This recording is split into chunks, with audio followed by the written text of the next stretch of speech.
We are back here at Song of the Day, coming to you from a very virtual rock cave. This is going to be different than what we normally do. I am actually trying speech-to-text to capture my thoughts, then an avatar, or AI, to read out the text. I'll add some pictures along the way to hopefully keep you entertained. But here's the good news. There's no way Mark and I are going to be able to ramble on for over 30 minutes. Mark asked me to review the new Megadeth album not originally for Song of the Day, but so he can hear my opinion of what the best songs are. That's what we all pay attention to anyway, right? I figured it could make for an interesting OCTANE Friday, so here we go.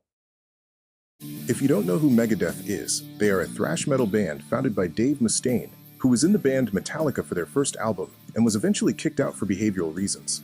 Megadeth has been around for 42 years with 17 albums, over 50 million albums sold, and a Grammy.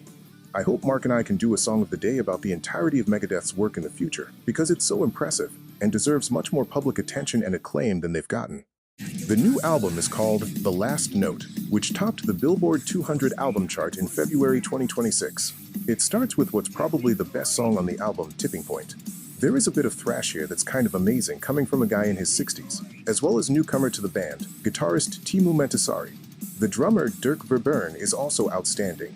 Dave has always been outspokenly political, and you can't help but think he's talking about the current geopolitical situations when listening to the lyrics. Let There Be Shred would be the second thrash-style tune that deserves a listen, this one more for its technicality of play than anything else.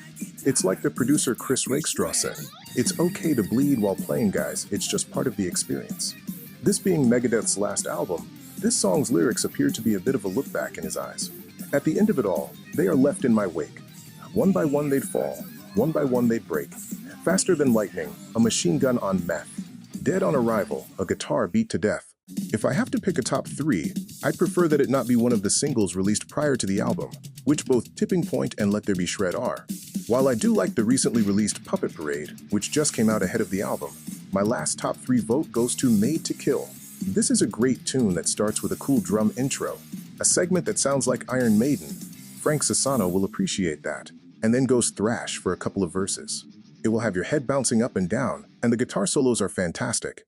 There is a bonus track, a cover of Metallica's Ride the Lightning.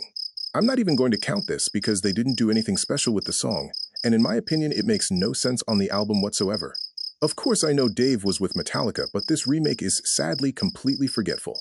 So there's your top 3. I'm sure Mark will post the links. I have listened to this album a lot since it came out.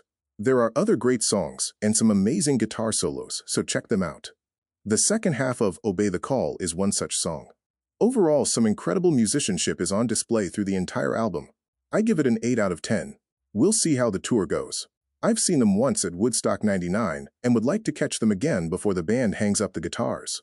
I'd be remiss not to mention the last song on the last Megadeth album. It's clearly Dave Mustaine's goodbye swan song at the end of his era. Quote, "So here's my last will, my final testament, my sneer. I came, I ruled, now I disappear. We'll see if Dave Mustaine and Megadeth truly disappear. Give one of these songs a try, and I hope whatever you do today it involves music, specifically Megadeth, and I'll catch you on the flip side."